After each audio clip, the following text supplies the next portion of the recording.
আর গা গদারা মুলক বখশি গা ইশারা চুগুদা আজবরায়ে নিমনানে দরবদর গুনরা কোনি আস্তনে সাবির বকুরব কুতে দাদর আস্তনে সাবির বকুরব কুতে দাদ হামদে ইউনুস লুকমায়ে রাউতে দাদ আতে লুৎফে খা ইশারা হারে কান বা খলিল আসনার রা গুলজার কান।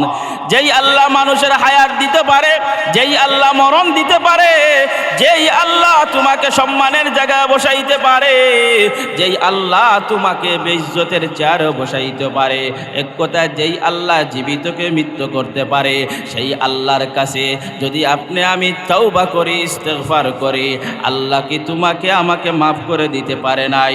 অবশ্যই মহান আল্লাহ ইস্তেগফার পাঠ করনেওয়ালা বান্দা বান্দির জীবনের সব গুনাহকে ক্ষমা করে দিবেন। বলেন সুবহানাল্লাহ। তাইলে ইস্তেগফারের 1 নম্বর পুরস্কার হলো আল্লাহ জীবনের গুনাহ মাফ করে দিবেন। এবার আসেন 2 নম্বর। আমি আগে বলেছিলাম 6টা পুরস্কারের ভিতরে দুনিয়ার সব সুখ শান্তি আছে, সেটার উদাহরণ পরে দিব। আগে 6টা পুরস্কার মুখস্থ করে বাড়িয়ে নেন। 1 নম্বর হলো আল্লাহ সব গুনাহ মাফ করে দিবে। সব গুনাহ যদি মাফ হয়ে যায় আপনি জান্নাতে যাবে। আপনার জীবনের যেই চাওয়া জান্নাতে যাওয়া সেটা হয়ে যাবে, ঠিক কিনা? এরপরে আল্লাহ বলেন ইউরসিলিস সামাআ আলাইকুম মিদরারা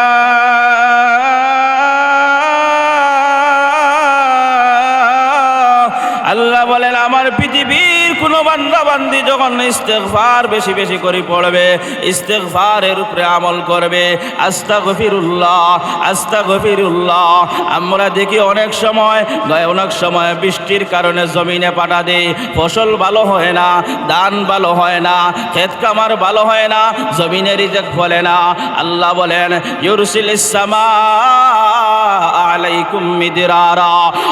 বান্দা বান্দি তোমরা শুনো, যখন আমার কোনো বান্দা বান্দি আমি আল্লাহর কাছে বেশি বেশি ক্ষমা চাইবে, ইস্তেগফার পড়বে, আমি আল্লাহ তাদেরকে 2 নম্বর পুরস্কার হিসাবে আমি আল্লাহ আসমান থেকে বৃষ্টির ন্যায় বৃষ্টির মতো জমিনে তাদেরকে রিজিক দিয়ে দিব। বলেন সুবহানাল্লাহ।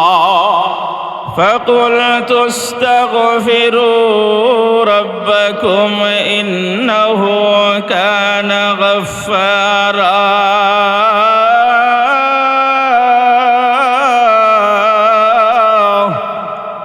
আল্লাহ বলেন ওগো নবীজি আপনি আপনার উম্মতদেরকে জানাইয়া দেন, ওগো নবীজি আমার বান্দা বান্দীদেরকে জানাইয়া দেন, যারা ইস্তেগফার বেশি বেশি করে পড়বে, ইস্তেগফারের উপরে আমল করবেন, আস্তাগফিরুল্লাহ আস্তাগফিরুল্লাহ, এমনি ভাবে যখন যত বেশি যেই বান্দা বান্দি পড়বে আমি আল্লাহ তাদের 1 নম্বর পুরস্কার হিসাবে ইন্নাহু কানা গাফফারা, আমি আল্লাহ তাদের জিন্দেগির গুনাহগুলোকে মাফ করে দিব। জুড়ে বলেন সুবহানাল্লাহ। তাইলে আল্লাহ বলেন ইস্তেগফারের 1 নম্বর ফজিলত হলো জিন্দেগির গুনাহকে মাফ করে দিবেন। আর পৃথিবীতে সব মানুষের চাহিদা দুনিয়া থেকে যাওয়ার পরে জাহান্নামে কারা কারা যেতে চান দেখি হাত তুলেন তো। মাশাআল্লাহ, একজনও নাই। তো সকল মানুষের যদি একটাই চাওয়া হয় জান্নাতে যাব, তাইলে জান্নাতে যেতে হলে আপনার আমার আল্লাহর কাছ থেকে মাফি নেওয়ার দরকার আছে না নাই? তাইলে মুহতারাম হাজিরিন ইকরাম, আল্লাহ রাব্বুল আলামিন বলেন পৃথিবীর মানুষ তোমরা শুনো, যেই বান্দা বান্দিরা ইস্তেগফার বেশি বেশি করে পড়বে, আস্তাগফিরুল্লাহ আস্তাগফিরুল্লাহ আস্তাগফিরুল্লাহ, আমার আল্লাহ তাদেরকে 1 নম্বর পুরস্কার দিবেন, তাদেরকে আল্লাহ রাব্বুল আলামিন ক্ষমা করে দিবেন। বলেন সুবহানাল্লাহ। ভাইরা আমার, তাহলে এবার শুনুন, ইস্তেগফার যদিও ছোট আমল, ইস্তেগফার পড়তে ওযু লাগে না, গোসল লাগে না, সেই ইস্তেগফার আপনি আমি যদি পড়ি, হাঁটতে পড়ি, বসতে পড়ি, গাড়িতে পড়ি, শুইতে পড়ি, কোনো বাধা নাই। বাড়ি থেকে যদি আমার কোনো মা বোন মাইকের আওয়াজের দিকে যদি কান দিয়ে শুনেন, তাহলে আপনারা শুনেন ফ্যামিলির কাজ করতেছেন, রান্না বান্না করতেছেন, আপনি গোসল করতেছেন, বাড়িতে হাঁটতেছেন, কাজ করতেছেন, যদি আমার কোনো মা বোন আস্তাগফিরুল্লাহ যদি চামড়ার টুট দিয়ে তুলতে থাকে, চামড়ার টুট দিয়ে যদি পড়তে থাকে, আমার আল্লাহ তাদের জিন্দেগির গুনাহগুলোকে মাফ করে দিবে। বলেন সুবহানাল্লাহ। ইস্তেগফারের ফজিলত, ইস্তেগফারের দাম এত বেশি। এবার আসেন একটা হাদিস আপনাদের সামনে শুনাই। আল্লাহর নবী, বিশ্ব নবী রাহমাতুল লিল আলামিন বলেন, ক্বালা সাইয়্যিদুনা রাসূলুল্লাহ সাল্লাল্লাহু আলাইহি ওয়াসাল্লাম, ওয়াল্লাহি ইন্নী লা আস্তাগফিরুল্লাহ ওয়া আতুবু ইলাইহি ফিল ইয়াউমি আকসারা মিন ৭০ মাররা। আল্লাহর নবী, বিশ্ব নবী রাহমাতুল লিল আলামিন বলেন, আমার উম্মতেরা শুনো, আমি নবী হওয়া সত্ত্বেও দৈনিক ৭০ বারের চাইতেও আমি আল্লাহর কাছে ক্ষমা প্রার্থনা করেছি। বলেন সুবহানাল্লাহ। তাহলে মুহতারাম হাজিরিন একরাম, নবী যদি, যেই নবীর কোনো আগে এবং পিছে কোনো গুনাহ নাই, যেই নবীর নবুয়তের পূর্বেও কোনো গুনাহ নাই, নবুয়তের পরেও যে কোনো গুনাহ নাই, মাসুম নবী, নিষ্পাপ নবী, সেই নবী যদি দৈনিক ৭০ বারের চাইতেও বেশি ইস্তেগফার পড়েন, তাইলে বর্তমান যুগের মোহাম্মদ আর আহমদ যত মানুষ আছে বা পৃথিবীর সব মুমিন যদি আপনি নাম রাখতে পারেন মোহাম্মদ, আহমদ, আব্দুল্লাহ, আব্দুর রহমান, আপনি রাখেন, কোনো বাধা নাই। কিন্তু যদি আমার নবী দৈনিক ৭০ বারের চাইতেও ইস্তেগফার করে, তাইলে বর্তমান জবানার মোহাম্মদ, আহমদরা মানুষের কতবার ইস্তেগফারের প্রয়োজন? নবী যদি দৈনিক ৭০ বারের চাইতে বেশি ইস্তেগফার পড়েন, প্রশ্ন আসতে পারে, হুজুর, যেই নবীর কোনো গুনাহ নাই, তাইলে সেই নবী আবার ইস্তেগফার করার দরকার কি? দরকার আছে ভাই।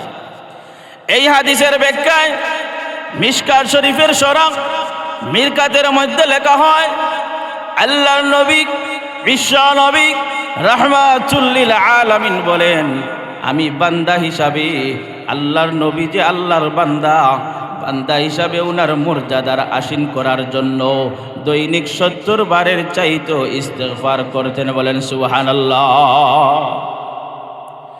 আবার সেই হাদিসের ব্যাখ্যা হযরত আলী বলেন, আল্লাহর নবীর সাহাবী হযরত আলী রাদিয়াল্লাহু তাআলা আনহু বলেন, আসমান থেকে মানুষের উপরে, জমিনের উপরে যেই গজব আসে, বিপদ আপদ আসে, এই বিপদ আপদকে দূর করার জন্য 2টা হাতিয়ার দুনিয়াতে আছে। বলেন সুবহানাল্লাহ।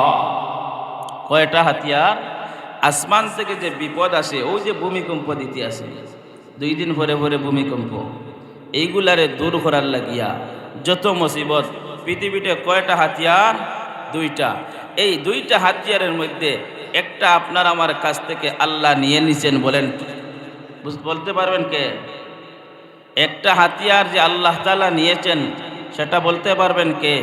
সেটা হলেন আপনার আমার নবী সাইয়্যিদুল মুরসালিন মুহাম্মদুর রাসূলুল্লাহ। জুড়ে বলেন সাল্লাল্লাহু আলাইহি ওয়াসাল্লাম।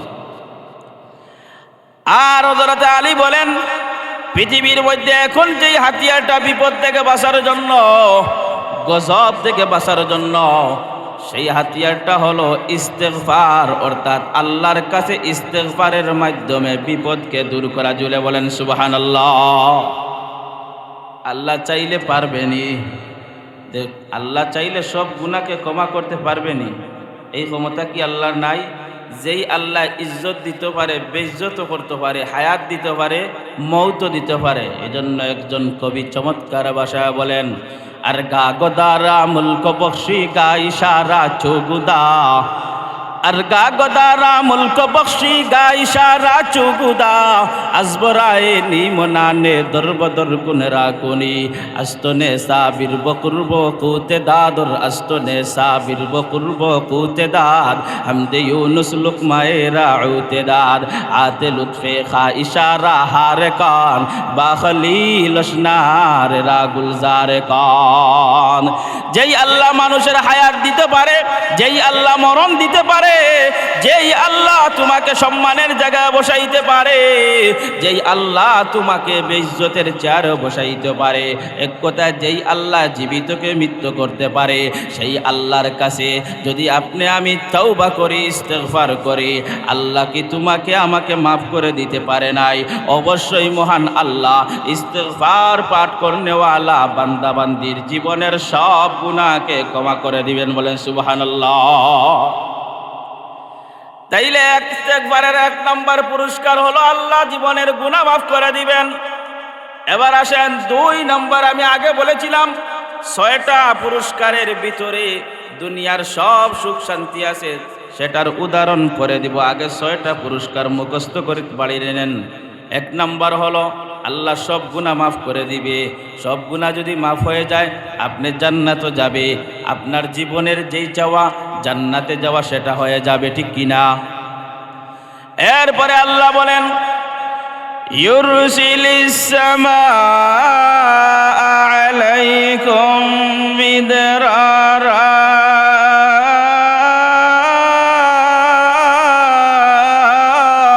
আল্লাহ বলেন আমার পৃথিবীর কোনো বান্দা বান্দি যখন ইস্তেগফার বেশি বেশি করে পড়বে, ইস্তেগফারের উপরে আমল করবে, আস্তাগফিরুল্লাহ আস্তাগফিরুল্লাহ। আমরা দেখি অনেক সময় বৃষ্টির কারণে জমিনে পাটা দেয়, ফসল ভালো হয় না, ধান ভালো হয় না, ক্ষেত কামার ভালো হয় না, জমিনে রিজেক ফলে না। আল্লাহ বলেন ইউরসিলিস সামাআ আলাইকুম মিদরারা।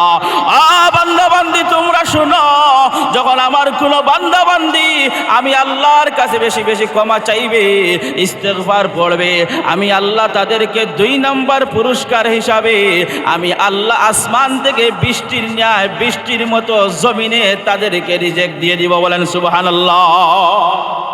তাইলে রিজেকের পেরেশানির দরকার আছে নি?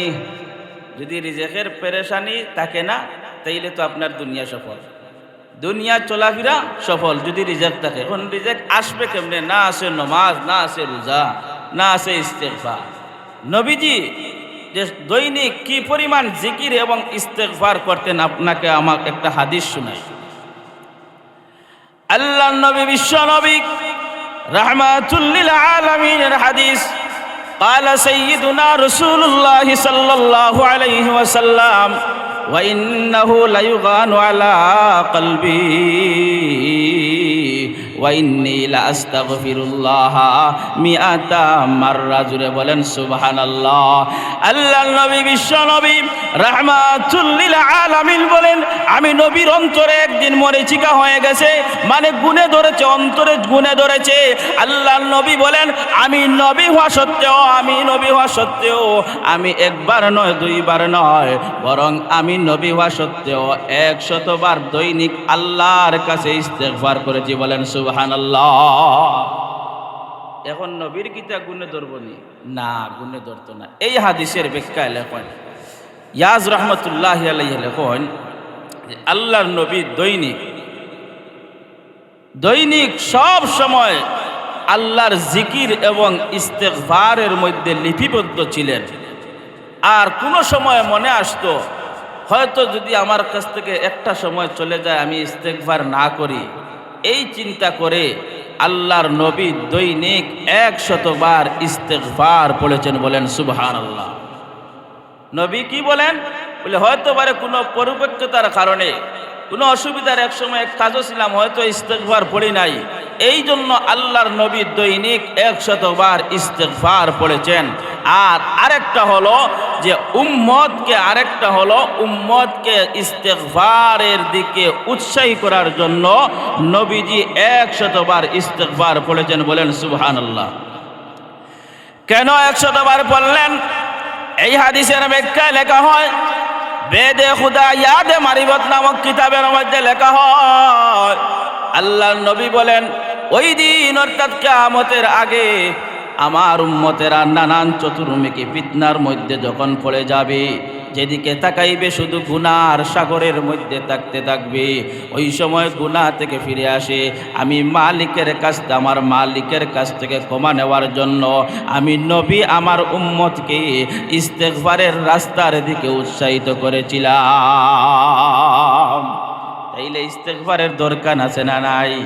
আওয়াজ করে বলেন চাচা, আওয়াজ করে বলেন, ইস্তেগফারের দরকার আছে না নাই? তাইলে 2 নম্বর পুরস্কার আসমান থেকে রিজেক্ট দিবে কে বলেন? 3 নম্বর পুরস্কার হলো ইউরসিলিস সামা আলাইকুম মিদরারা ওয়া ইউমদিদুকুম বিআমওয়াল।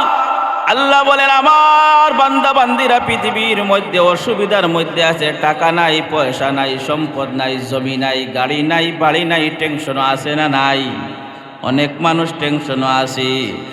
অনেক মানুষ মেয়েকে বিয়ে দিবে, ভালো জায়গায় বিয়ে দিবে, টাকা পয়সার অভাব। অনেক মানুষ এখনো আছে ছেলেকে বিদেশ দিবে, টাকার অভাব, প্রবাসে পাঠাইবে, চিন্তা পেরেশান, টাকা নাই, টাকা নাই, পেরেশানের মধ্যে আছে। অনেক মানুষ আছে ঘর বানাইতে পারে না, বিল্ডিং বানাইতে পারে না টাকার অভাবে। আমার আল্লাহ বলেন আমার কোনো বান্দা বান্দি যখন ইস্তেগফার করতে থাকবে আমার আল্লাহ তাদেরকে সম্পদ দিয়ে ভরপুর করে দিবে। বলেন সুবহানাল্লাহ। তাইলে যদি সম্পদ হয়ে যায় দুনিয়ায় তার পেরেশানি কিছুই বাকি আসেনি, বাকি নাই। কারণ ইস্তেগফারের 6টা পুরস্কারের ভিতরে সব শান্তি আছে। এরপরে 4 নম্বরে আল্লাহ বলেন ওয়ায়ুমদিদুকুম বিআমওয়াল। এরপরে আল্লাহ বলেন ওয়াবানিন। আল্লাহ বলেন আমার কোনো বান্দা বান্দি যখন ইস্তেগফার পড়বে, সন্তান নাই, অনেক বান্দিরা আছে, মা বোনরা আছে সন্তান নাই, কত ডাক্তার দেখায়, কত মোল্লা দেখায়, কত কবিরাজের কাছে যায়, এই সেই চিকিৎসা নিতেছে কিন্তু বাচ্চা হয় না। আমার আল্লাহ বলেন আমার কোনো বান্দা বান্দি যখন ইস্তেগফার বেশি বেশি করে পড়বে, আমি আল্লাহ আমার নিঃসন্তান বান্দা বান্দিকে সন্তান দিয়া ভরপুর করব। বলেন সুবহানাল্লাহ। আমরা তো মনে করি, বিশেষ করে এলাকার মা বোনরা শুনো, আমরা তো মনে করি শুধুমাত্র ডাক্তাররা সন্তান দেয়, শুধুমাত্র গাইনি বিশেষজ্ঞ ডাক্তারের কাছে গেলেই নাকি সন্তান হয়ে যায়। আসলে না, বিষয়টা এরকম না ভাই আমার। কারণ আমরা দেখি অনেক বড় বড় গাইনি বিশেষজ্ঞ ডাক্তার জীবনের শেষ সময় পর্যন্ত যে অন্য মহিলার চিকিৎসা করেছেন সন্তান পাওয়ার জন্য, কিন্তু উনার নিজেরও একজনও সন্তান নাই। তাইলে যদি একজন ডাক্তারের যদি ক্ষমতা থাকতো তাহলে উনি তো আগে সন্তান দিয়া ভরপুর থাকতেন। এখন ঠিক কিনা? আল্লাহ বলেন ওয়াবানিন।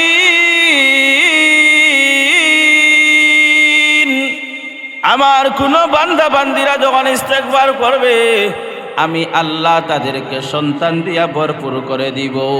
5 নম্বর এবার পুরস্কার আল্লাহ বলেন ওয়াবানিনা ওয়ায়াজআল লাকুম জান্নাত। আমার কোনো বান্দা বান্দি যখন ইস্তেগফার করবে, সকাল সন্ধ্যা সব সময় যখন ইস্তেগফার পড়তে থাকবে, ইস্তেগফারের আমলকে আঁকড়ে ধরবে, আল্লাহ রাব্বুল আলামিন তাদেরকে চিরস্থায়ীভাবে জান্নাতের মধ্যে দান করবেন। বলেন সুবহানাল্লাহ। 6 নম্বর পুরস্কার হলো আল্লাহ বলেন ওয়ায়াজআল লাকুম জান্নাত ওয়ায়াজআল লাকুম আনহারা। এই আনহারার ব্যাখ্যা কি দেব? একটা উদাহরণ দেই। কক্সবাজার গেছেন কারা কারা? আজ না গেলে শুনেন, কক্সবাজার ডবল বেড আছে সাগরের পারে শুইবার জন্য।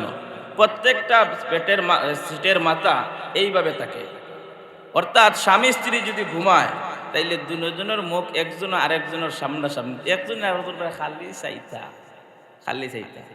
আর প্রেমিক প্রেমিকা গেলে তো আরো বেশ বলা, সাওয়াসাবির লোকের সুবিধা বলা। তো ওই রকম আল্লাহ বলেন ওয়ায়াজআল লাকুম জান্নাতিন ওয়ায়াজআল লাকুম আনহারা। ব্যাখ্যার মধ্যে লেখা হয় যখন একজন স্ত্রী এবং স্বামী, যখন একজন স্ত্রী এবং তার স্বামী জান্নাতের মধ্যে যাবে, আর সেখানে যাওয়ার পরে যখন জান্নাতি পালঙ্কের মধ্যে যখন শুয়ে থাকবে, তখন তাদের মাথার সামনে দিয়া শুধুমাত্র দুধের নহর আর মধু প্রবাহিত হবে। বলেন সুবহানাল্লাহ। তাইলে এই 6টা যদি পুরস্কার আপনি আমি কামাই করতে পারি, তাইলে দুনিয়ার কি কোনো অসুবিধা থাকবে না। এইগুলা কামাইতে হলে ভাই ইস্তেগফারের দরকার, তাওবার দরকার। قال سيدنا رسول الله صلى الله عليه وسلم يا أيها الناس নবীজি বলেন, হে লোক সকল তোমরা শুনো। মানুষকে ডেকে ডেকে বলেন, হে আমার উম্মতরা তোমরা শুনো। ইয়া আইয়ুহান নাস তুবু ইলাল্লাহ, তোমরা আল্লাহর কাছে তওবা করো। ফাইন্নী আতুবু ইলাইহি ফিল ইয়াউমি মিআতা মাররা, আমি নবী আল্লাহর কাছে দৈনিক 100 বার তওবা করেছি। বলেন সুবহানাল্লাহ।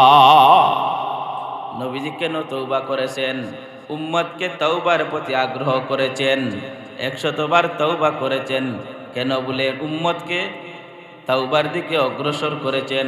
আরো বিভিন্ন ব্যাখ্যাতে সব বলার সময় নাই। তো মাহতারাম হাজিরিন একরাম, যদি কোনো বান্দা বান্দি যদি সাগর পরিমাণ যদি গুনাহ করে, সাগর পরিমাণ যদি গুনাহ করে, কিন্তু এরপরে যদি আল্লাহর কাছে যদি মাফি চায়, তওবা চায়, তওবা করে, আমার আল্লাহ তাদের গুনাহগুলোকে ক্ষমা করে দিতে পারেনি না পারে না? পারে। আল্লাহ চাইলে, আপনার জীবনভর গুনাহ করছেন, আল্লাহ চাইলে তাকে ক্ষমা করে দিতে পারেন, এতে কোনো অসুবিধা নাই। ইস্তেগফার কি পরিমাণ ঔষধ! হাসান বসরি রহমতুল্লাহি আলাইহির কাছে উনার এক খাদিম দীর্ঘ 23 বছর উনার দরবারে, 30 বছর দরবারে ছিল। 30 বছরের ভিতরে দেখেন হাসান বসরি রহমতুল্লাহি আলাইহির কাছে বিভিন্ন সময় উনি একজন আসে, ওই একজন আসে, এই একজন আসেন, হুজুর আমার সন্তান নাই, হুজুর আমার সম্পদ নাই, হুজুর আমার ছেলে অসুবিধায়, হুজুর আমার বউ অসুবিধায়, হুজুর আমার এই অসুবিধায়, নানান অসুবিধা কয়। হাসান বসরির কাছে যখন যিনি আসছিলেন, বলে হুজুর আমার সন্তান নাই। হুজুর বলেন আমি কি করব? বলে তুমি দোয়া করো। বলে আমি না, তুমি ওই জায়গায় বইয়া ইস্তেগফার পড়ো। এইভাবে যিনি আসছেন ওনাকে বলেন ইস্তেগফার পড়ো। এবার খাদিম বলেন 30 বছর পরে হঠাৎ খাদিম যেইটা গিয়া বিদায় লইরা, তখন খাদিম যে জিগাইলা হাসান বসিয়ে, বলে বুঝলাম না ব্যাপার, এত দীর্ঘদিন আমার দরবারে তাকিয়া এখন তুমি কেমনে তুমি চলে যাইবা? তখন হাসান বসরির খাদিম বলেন, এখন তোমার দরবারে আমার তাকার দরকার নাই, 30 বছরে তোমার ফিরা কি আমি বুঝিলিছি। কিতা বুঝিলিছি? বলে 30 বছরে তোমার কতটুকু ফিরা কি আছে বুঝিলিছি। বলে কিতা বুঝছো? বলে তুমি কি বুঝছো? তখন হাসান বসরির খাদিম বলেন, আমি দীর্ঘ 30 বছরের অভিজ্ঞতা থেকে কইরাম, আপনার কাছে দেখি যেও আপনি খালি কইন ইস্তেগফার ইস্তেগফার পড়তে থাকো, সুতরাং আপনার কাছে যদি সব বিষয় ইস্তেগফার ঔষধ হয়ে যায়, তাইলে এখন আমার মুরিদের দরকার নাই, আমি এখন পীর হইতে চাই, এই ওষুধ আমিও সবাইকে দিতে পারবো। হাসান বসরি বলেন, এটা আমার ঔষধ নয়, বরং এটা আদম নবী থেকে নিয়া আমাদের নবী পর্যন্ত প্রত্যেকটা নবীকে আল্লাহ ইস্তেগফারের আমল দিয়েছেন। বলেন সুবহানাল্লাহ। আদম নবী থেকে নিয়ে আমাদের নবী পর্যন্ত, আমরা পর্যন্ত, সকল উম্মতকে, নবীকে পর্যন্ত আল্লাহ ইস্তেগফার দিয়েছেন। সুতরাং ইস্তেগফারের দাম আছে না নাই? এটা আওয়াজ হইতো না, আরো জোরে বলেন, ইস্তেগফারের দাম আছে না নাই? ইস্তেগফার পড়বো তো আমরা ইনশাআল্লাহ।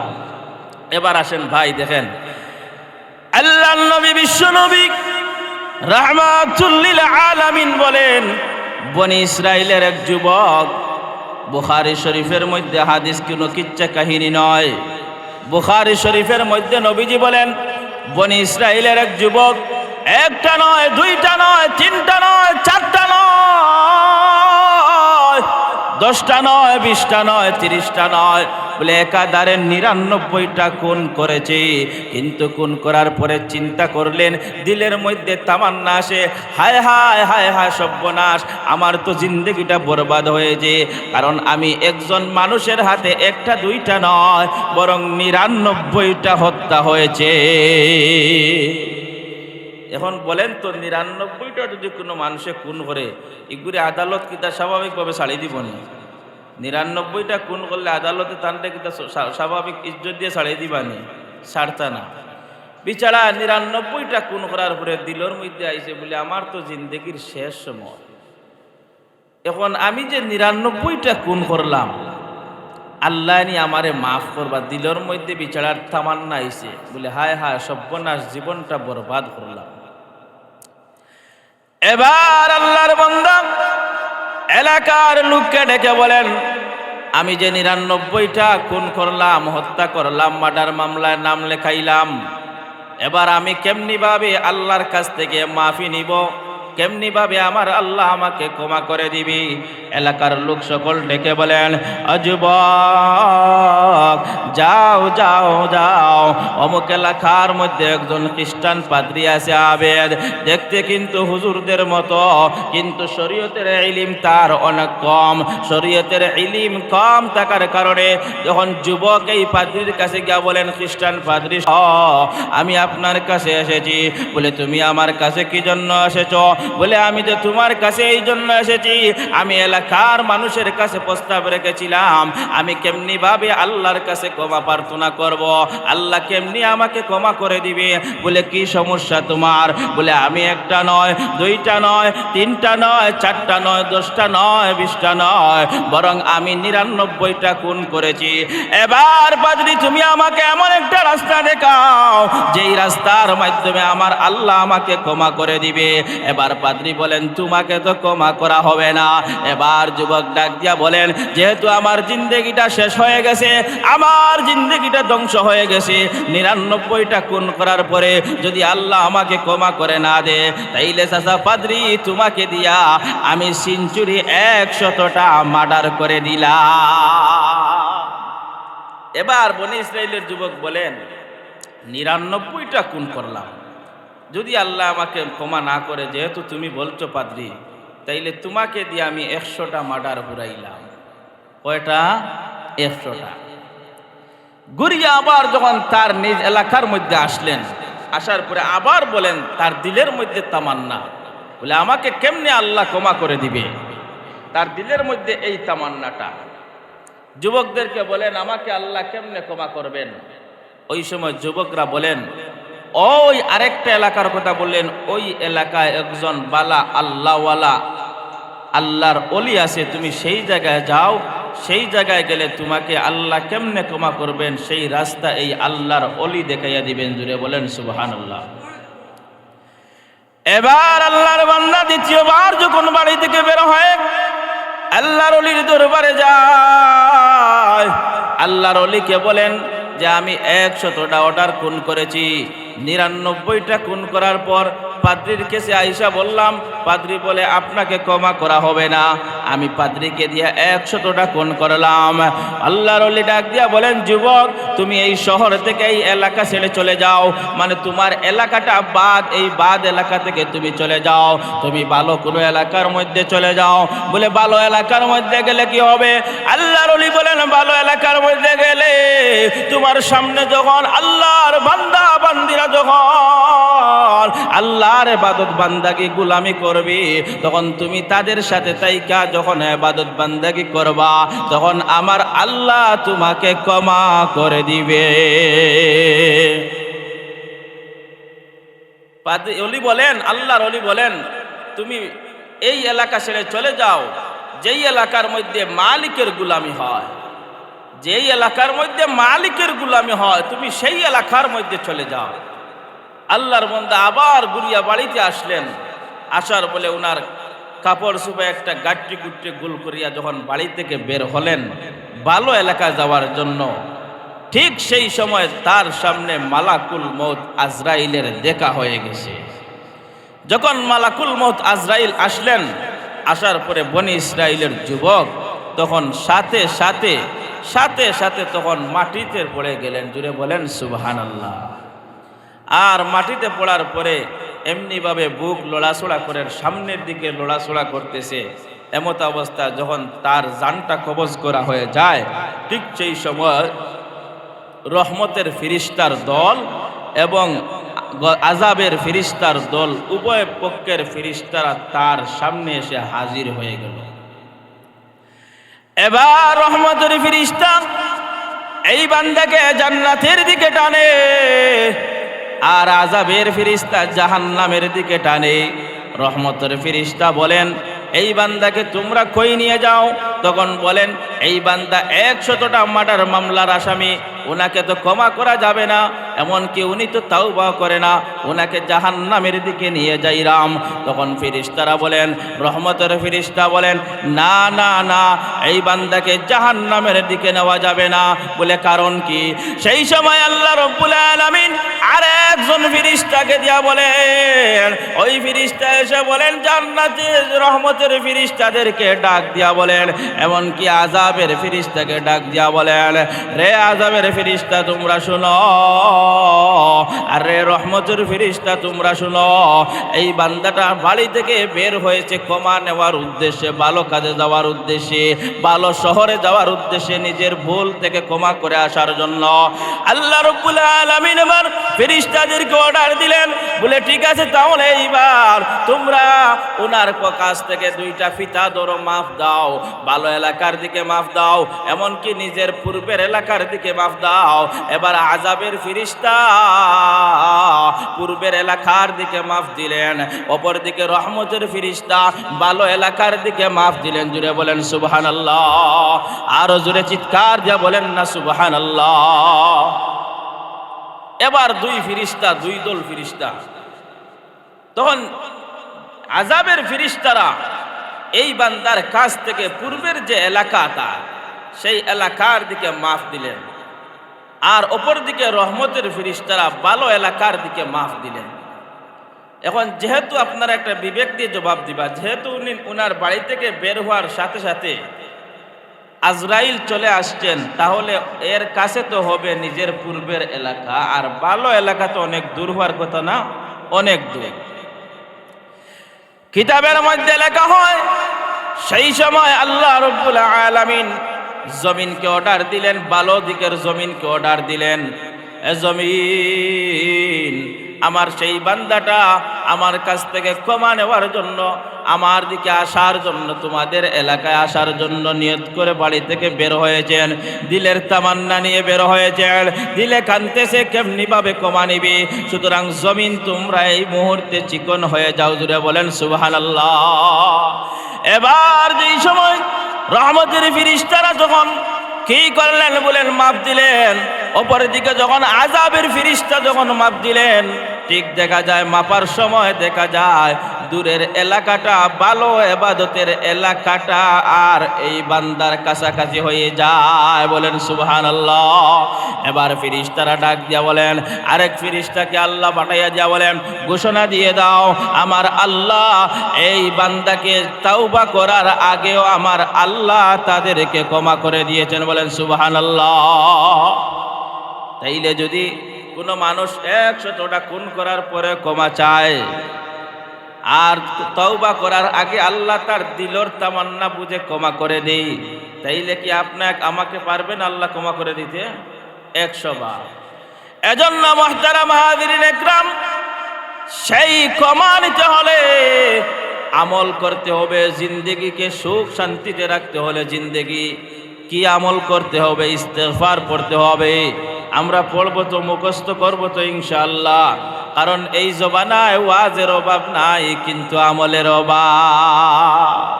ওয়াজের অভাব নাই, কি অভাব বলে? আমলের অভাব। আমি আপনাদের সামনে যেই নসিহতটা করলাম, এটা কিন্তু আমলের নসিহত। এটা করতে কিন্তু এটা করতে কিন্তু ওযু লাগে না, গোসল লাগে না, হাঁটতে পড়তে পারবেন, বাজারে পড়তে পারতেন। শুধুমাত্র বায়তুল খোলা ইস্তেঞ্জা এবং স্বামী স্ত্রীর যেই সম্পর্কর সময়টা, অন্য যে কোনো সময় আপনি পড়বেন, অসুবিধা নাই, বাধা নাই। তাহলে আমি আপনাদের সামনে যেই আমলটা করলাম, সেই আমলটার নাম কি? সবে জুড়ে চিৎকার দিয়া বলেন ইস্তেগফার। আরো জুড়ে বলেন না ইস্তেগফার। তাহলে আমরা সকলে একবার জুড়ে সুরে বলি আস্তাগফিরুল্লাহ, আস্তাগফিরুল্লাহ, আস্তাগফিরুল্লাহ, আস্তাগফিরুল্লাহ, আস্তাগফিরুল্লাহ। বাড়ি থেকে বাড়ির মধ্যে মুখস্থ করে নাও। এই মাহফিল থেকে যাওয়ার পর নিজের স্ত্রীকে বলবা, হাঁটতে বইতে ইস্তেগফার করো। তোমার মেয়ের সন্তান নাই, দামদের কাছে তোমার মা সম্মান নাই, হৌরহরির সম্মান নাই, স্ত্রীর সম্মান নাই। মেয়েকে বলবা, মা গো, রাত্রিবেলা যখন তুমি ঘুমাও তখন চুপি চুপি মালিকের কাছে কান্না করো, ইস্তেগফার পড়ো। আমার আল্লাহ তোমাকে কি করবে? বলে আমার আল্লাহ তোমাকে সন্তান দিবে। আপনার টাকা নাই, ছেলে ছেলেকে বিদেশ দিতে পারে নাই, রাত্রিবেলা চুপি চুপি হাঁটো আর কান্না করো ঘুমাও, দিনের বেলা হাঁটো আর কান্না করো ঘুমাও, আর মনে মনে শুধু আস্তাগফিরুল্লাহ, জুড়ে বলেন না আস্তাগফিরুল্লাহ আস্তাগফিরুল্লাহ। আমার আল্লাহ তোমাকে টাকা দিয়া ভরপুর করে দিবে, তোমার রিজেকের অসুবিধা আল্লাহ রিজেক দান করবে, তোমার সন্তান অসুবিধা সন্তান দান করবে, তোমাকে জান্নাতে দিবে, তোমাকে জান্নাতের নহরের মধ্যে তোমাকে রাখবে। জুড়ে বলেন সুবহানাল্লাহ। অন্য আরেক কিতাবের মধ্যে পাওয়া যায়, যেই বান্দা বান্দি বেশি বেশি করে ইস্তেগফার পড়বে আমার আল্লাহ তাদের তনুতনার মধ্যেও বরকত দিবে। বলেন সুবহানাল্লাহ। কত চাচা আসুন এখন সিজদা দিতে পারেন না, কত চাচা আসুন রুকু সিজদা করতে পারেন না, কমর শক্তি নাই, আর অন্য মানুষের খাম দেখে কইন হায় রে হায় তোমরা লাগানিতে একসময় কতটা করছি কইন না নিতা ডাকো এক করে কইন না তোমরা লাগান থাকতে বেটা এটা টিফিন 4-5টার ভাত খাইতাম পারছি, এখন তো নাই শক্তি নাই, এখন আর খাইতাম পারিয়ান না। এই তো নাই বলার জন্য তুমি ইস্তেগফার পড়ো। আপনি বাজার থেকে বাড়ির দিকে রওনা দিয়েছো, গাড়ি নাই, আপনি বয় বাচ্চেন কেমনে আপনি হেঁটে হেঁটে বাড়িতে যাবে, তুমি ইস্তেগফার পড়ো, ইস্তেগফার করো, একবার নয় দুইবার নয় কমপক্ষে 70 বার তুমি ইস্তেগফার পড়ো, দেখবা তোমার ভিতরে অটোমেটিক ভাবে হেঁটে আওয়ার স্পৃহা আল্লাহ তৈরি করে দিবে। বলেন সুবহানাল্লাহ। তাইলে ইস্তেগফার করবো তো আমরা ইনশাআল্লাহ, আরো জোরে বলেন না করবো তো ইনশাআল্লাহ। ইস্তেগফারের দাম এত বেশি, ইস্তেগফারের ফজিলত এত বেশি। আল্লাহ বলেন আমার কোনো বান্দা বান্দি যদি গুনাহ করতে করতে যদি বিলের সমপরিমাণ হয়ে যায়, আমি আল্লাহ তাদের জন্য তখন আমার দয়া হয়ে যায় সাগর নদীর সমান হয়ে যায়। বলেন সুবহানাল্লাহ। আপনি গুনাহ করতে করতে মনে করছেন যে আমার চাইতে কোনো আর গুনাহগার নাই, আর আপনি মনে করছেন আমার চাইতে আর কোনো জমিনের মধ্যে গুনাহগার নাই, আমি কি আর তওবা করব, আল্লাহ কি আমাকে ক্ষমা করে দিতে পারেন? আল্লাহ বলেন বান্দা তুমি শুনো, আমি আল্লাহ তোমার সাথে ওয়াদা দিলাম, ফাউলাইকা ইউবাদদিলুল্লাহু সাইয়্যাতিহিম হাসানাত। আল্লাহ বলেন আমার কোন বান্দা বান্দি যখন যতই গুনাহ করুক না কেন, গুনাহ করতে করতে জিন্দেগিটা বরবাদ করেছে, এরপরে যদি আমি মালিকের কাছে একবার তওবা করে তাওবায়ে নাসুহা করতে পারে, ফাউলাইকা ইউবাদদিলুল্লাহু সাইয়্যাতিহিম হাসানা, আমার আল্লাহ তার জিন্দেগির সব গুনাহগুলোকে ক্ষমা করে দিবে। বলেন সুবহানাল্লাহ। ফাউলাইকা ইউবাদদিলুল্লাহু সাইয়্যাতিহিম হাসানাত। শুধুমাত্র শেষ নয়, বরং তার গুনাহগুলোকে সাইয়্যাগুলোকে আল্লাহ সওয়াব দিয়া ভরপুর করে দিবে। বলেন সুবহানাল্লাহ। তাইলে যদি আল্লাহ পারে, আপনার আমার চাওয়ার তো অসুবিধা নাই। আল্লাহ যদি পারে আপনার আমার চাওয়ার অসুবিধা নাই। অনেক সময় দেখবেন মানুষ দোকানে বসে আছে, ব্যবসা ভালো হয় না, ব্যবসা ভালো হয় না, ব্যবসা ভালো হয় না, বিক্রি হয় না, কাস্টমার আইসা চলে যায়, কেনাকাটা হয় না, আছে না নাই? আমার ব্যবসায়ী ভাই থাকলে শুনো, আল্লাহর কসম আজ থেকে আপনি নিয়ত করে কমপক্ষে 40 দিন ব্যবসার মধ্যে বৈশা, ক্যাশের মধ্যে বৈশা, অবসর টাইমে যখন বেচা কিনা নাই, আপনি মনে মনে পড়ো আস্তাগফিরুল্লাহ আস্তাগফিরুল্লাহ আস্তাগফিরুল্লাহ আস্তাগফিরুল্লাহ আস্তাগফিরুল্লাহ, এমনি ভাবে পড়তে থাকো, আমার মালিক তোমার ব্যবসার মধ্যে বরকত দিয়ে দিবে। বলেন সুবহানাল্লাহ। তাইলে আমরা মুখস্থ করে নেই, আল্লাহ বলেন ফাকুল তুস্তাগফিরু রাব্বাকুম ইন্নাহু কানা গফফারা। যারা ইস্তিগফার পড়বে, 1 নম্বর পুরস্কার আল্লাহ তাদের গুনাহকে ক্ষমা করে দিবে, আল্লাহ তাদের গুনাহকে মাফ করে দিবে। 2 নম্বরে আল্লাহ বলেন ইউরসিলিস সামাআ আলাইকুম মিদরারা ওয়া ইউমদিদুকুম বিআমওয়ালি ওয়া বানিনা ওয়া ইয়াজআল লাকুম জান্নাতিন ওয়া ইয়াজআল লাকুম আনহারা। আল্লাহ বলেন ইউরসিলিস সামাআ আলাইকুম মিদরারা, আসমান থেকে রিজিক দিয়ে দিবে, ওয়া ইউমদিদুকুম বিআমওয়াল, আল্লাহ তোমাকে সম্পদওয়ালা বানায়া দিবে, ধনী বানায়া দিয়ে দিবে, ওয়া ইউমদিদুকুম বিআমওয়াল ওয়া বানিন, এমনকি তোমাকে সন্তান দিয়ে দিবে, এরপরে তোমাকে জান্নাতও দিয়ে দিবে। ওয়ায়াজআল লাকুম জান্নাতি ওয়ায়াজআল লাকুম আনহারা, জান্নাতও দিবে, যাওয়ার পরেও আপনি দুধের নহর আর মধুর নহর দেখতে পাবে। বলেন সুবহানাল্লাহ। এই জন্য মুহতারাম হাজিরিন ইকরাম, আমরা পড়বে তো ইনশাআল্লাহ। আরেকটা আপনাকে কথা শোনাই, খুতবাতে জুলফিকারও লেখন, যখন কোনো বান্দাবান্দি ইস্তেগফারের আমলটা তার জন্য লাজিম করে দিবেন, একদিন না একদিন তাকে মহান আল্লাহ খানায়ে কাবার মেহমান বানাইবেন। বলেন সুবহানাল্লাহ। খানায়ে কাবার শেখে যাইতাম না, দিকে তুলি দেখো ইতা না বুঝিয়া ইতা খুশে না ইতা জুসে খে খানায়ে কাবার মেহমান হইতাম, দিকে তুলো মারি আমরা একবার। আল্লাহ আমাদের সকলকে কবুল করেন। বলেন আমিন। আরো জোরে বলেন না আমিন।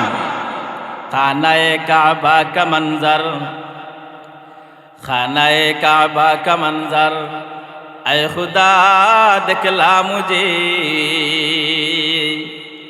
खानाए काबा का मंजर ऐ खुदा दिखला मुझे, मक्का व शहर मदीना देखने का दे मुझे, वो मकामात मुबारक की जियारत हो नसीब, जिसमें रहमत बेशुमारा देखने का दे मुझे, हाथ उठाओ दर पे तेरे जब पिलाए तू मुझे, हाथ उठाओ दर पे तेरे जब पिलाए तू मुझे, ऐ खुदा सैराब कर दे आब जमजम से बुझे। সবে শরীরের সব শক্তি দিয়ে একবার বলেন না আল্লাহু আকবার। আরো জোরে বলেন না আল্লাহু আকবার। এজন্য আমরা যাইব তো ইনশাআল্লাহ, যাওয়ার নিয়ত আছে খানায়ে কাবা।